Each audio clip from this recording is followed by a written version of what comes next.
تو آپ یہ سوچئے کہ جب میں ایدھی صاحب کا انٹرویو کرنے گئی تو میں سمجھی شاید وہ مجھے اسی گھر میں کہیں گے کہ ادھر ان کا انٹرویو کریں، لیکن میں کھارا در والے گھر میں گئی، چھوٹا سا گھر، اندر بچے اور اتنے جھولے. آپ یہ دیکھیے کہ ہمارا معاشرہ کتنا بے حس اور کتنا ظالم، جو نوزائیدہ بچوں کو نہیں بخشتا، قبول نہیں کرتا.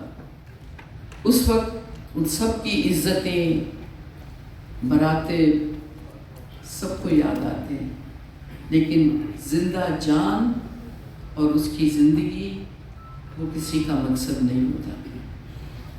تو ایک قطار سے آپ یہ جھولے، آپ نے ڈاکیومنٹری میں دیکھا، قطار سے ایک جھولے ہیں. تو یہ کتنی زندگیاں ہیں جو بچی ہیں، کتنے بچے ہیں جنہوں نے دن کی روشنی دیکھی ہے، کتنے بچے ہیں جنہوں نے تعلیم حاصل کی اور اپنی زندگی گزار رہے ہیں. ناسا تک اگر ایک بچی پہنچ رہی ہے تو اللہ نے اس کی قسمت اسی طرح لکھی تھی.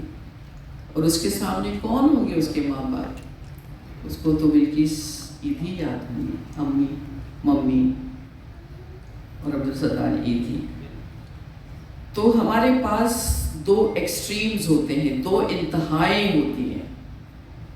ایک انتہا یہ ہے کہ آپ کے پاس بلقیس ایدھی ہے، عبدالستار ایدھی ہے، اور دوسری انتہا یہ ہے کہ بے حس ظالم ماں ہے یا باپ ہے یا معاشرہ ہے، اور ہم ان کے درمیان، ان کے بیچ میں رہتے ہوئے جیتے ہیں اور اس طرح کے لوگوں سے راہ ڈھونڈنے کی کوشش کرتے ہیں. بلقیس ایدھی خاتون تھی، میں ایک عورت ہوں، اور میں اس درد کو سمجھ سکتی ہوں جو وہ سمجھتی ہوں گی کہ ان بچوں کو مجھے کیسے ساتھ لے کے چلنا ہے. ایک دفعہ میں شاید اسلام آباد سے آ رہی تھی اور اسی فلائٹ میں بلقیس ایدھی بھی تھی اور ان کی گود میں 2 نوزائیدہ بچے تھے. وہ اپنے ساتھ سینے سے چمٹا کے ان کو لے کے آ رہی تھی. وہ اسی طرح جھولے میں سے پائے گئے ہوں. تو میں یہاں آئی ہوں اس جانے والی ہستی کو خراج تحسین پیش کرنے کے لیے، اور میں شکر گزار ہوں احمد شاہ بھائی کی، جنہوں نے مجھے کہا کہ آپ آئیں، اور نہیں بھی کہتے میں آ جاتی، کیونکہ کہاں ہمیں موقع ملتا ہے کہ ان لوگوں کے لیے ہم کچھ بھی نہیں کر رہے ہیں، 2-4 لفظ بول رہے ہیں. اور اس طرح کا یہ اجتماع جو ہے وہ یہ بتاتا ہے کہ معاشرہ ابھی اتنا گیا گزرا نہیں ہے، زندہ ہے. لوگ اپنے جذبات کا اظہار نہ بھی کریں، لیکن ان کی آنکھوں کی نمی، ان کے دل کی دھڑکن، ان کے جذبات، منہ سے نہ نکلنے والے لفظ کہہ رہے ہوں گے کہ ہمارا معاشرہ، ہمارا یہ معاشرہ ایسا معاشرہ ہے جس میں بلقیس ایدھی جیسی عورتیں ہیں، عبدالستار ایدھی جیسے مرد ہیں، جو کہ یاد رکھے جائیں گے، تسلسل کے ساتھ یاد رکھے جائیں گے. اور فیصل بھائی کے اوپر جو ذمہ داری ہے وہ اللہ ان کو مدد کرے گا. اچھے کام میں اللہ مدد کرتا ہے، راستے کھولتا ہے. اور ہم جب کچھ بھی دلانا ہوتا ہے تو ہم کہتے ہیں کہاں جا کے دینا ہے؟ ستار ایدھی ادھر چلے جاؤ، ایدھی ہوم چلے جاؤ، ادھر چلے جاؤ، یہ فلاں جگہ ہے، یہ کھلا ہوا ہے. اعتبار ہے. انہوں نے اعتبار کا ایسا ایک رشتہ قائم کیا ہے کہ آدمی آنکھیں بند کر کے اپنی جو بھی مدد کر سکتا ہے وہ کرتا ہے. تو آرٹس کاؤنسل آف پاکستان اپنا ذمہ داری بہت خوش اسلوبی سے پوری کر رہا ہے. وہ صرف بڑے لوگوں کے تعزیتی اجلاس نہیں کہتے، ان سے بڑے لوگ اور کون ہوں گے. تو ہمیں فخر ہے ایسی ماؤں پہ، ایسے لوگوں پہ جن کے پاس سب کچھ تھا، اپنے ہیلی کاپٹرز جن کے پاس ہوں. آپ بتائیے وہ لوگ کھارا در کے ایک چھوٹے سے کمرے میں رہتے ہوں، کتنا سکون ہوتا ہوگا وہاں. اور پھر آج جب ہم اپنے بڑے بھی گھروں میں یا بڑے کمروں میں بھی جب رہتے ہیں تو اس عمر کے اس حصے میں میں یہ سوچتی ہوں ہماری ضرورت کتنی ہوتی ہے. رات کو سونے کے لیے یہی ایک بستر، صبح شاید لاؤنج میں بیٹھنے والی وہی کرسی، وہی کونا، بس جس کے لیے ہم اتنی لڑائیاں کرتے ہیں، اتنا ایک دوسرے کی ٹانگ کھینچتے ہیں، لیکن زندگی یہی ہے۔ اور یہ راز عبدالستار ایدھی نے پا لیا تھا، اور یہی راز بلقیس ایدھی نے پا لیا۔ بہت میں سب سے پہلے تو آرٹس کونسل کی اور شاہ صاحب کی شکر گزار ہوں کہ اتنا خوبصورت پروگرام انہوں نے کیا۔ بس مشکل یہ ہے، میں اس لیے معذرت کر رہی تھی کہ میں اتنی اچھی مقرر نہیں ہوں کہ ستار ایدھی یا بلقیس ایدھی کے بارے میں بات کر سکوں، لیکن کچھ ایک دو چھوٹی چھوٹی چیزیں بتانا چاہوں گی آپ کو کہ وہ جتنی گفتگو میں بے ساختہ تھیں اتنی ہی عمل میں بھی بے ساختہ تھیں۔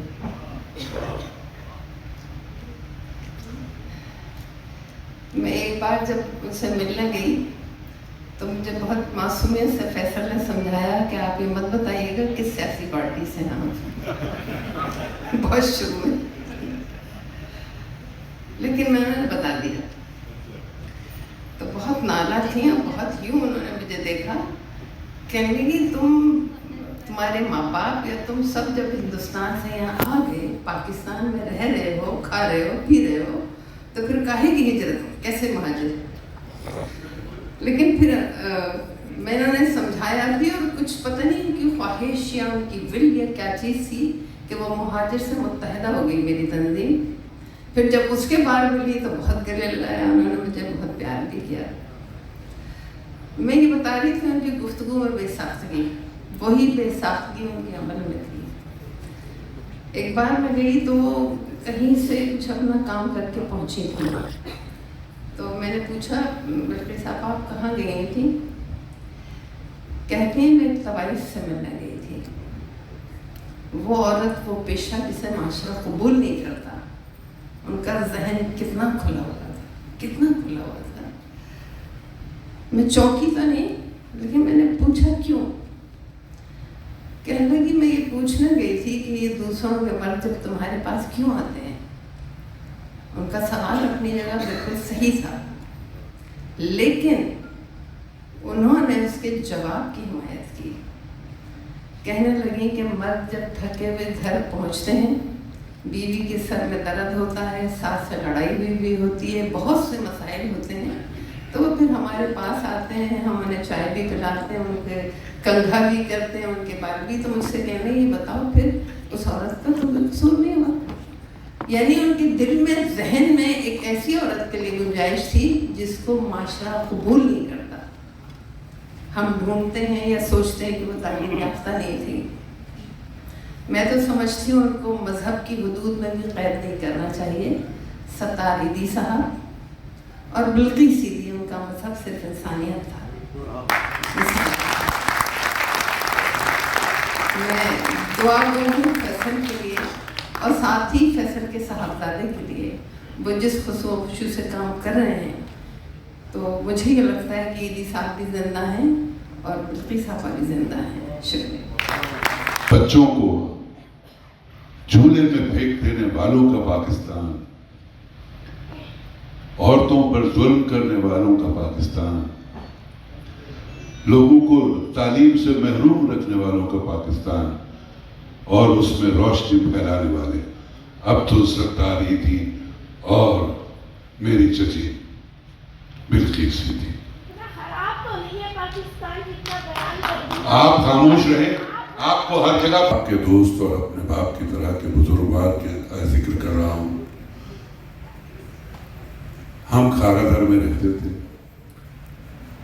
باغ دیرہ اسٹریٹ پر ہمارا گھر تھا، اور 2 قدم پہ پولیس چوکی کے پاس مانڈویہ بھائی، مانڈویہ انکل کا مجاہد پریس ہوا کرتا تھا، اور وہ ایک برسوں تک ایک مثلث کو چند گھنٹے، چند لمحے ایک ساتھ دیکھتا تھا، اور وہ تھے عبدالستار ایدھی بھائی، مولانا عبدالستار ایدھی اور مانڈویہ انکل اور میرے والد، اور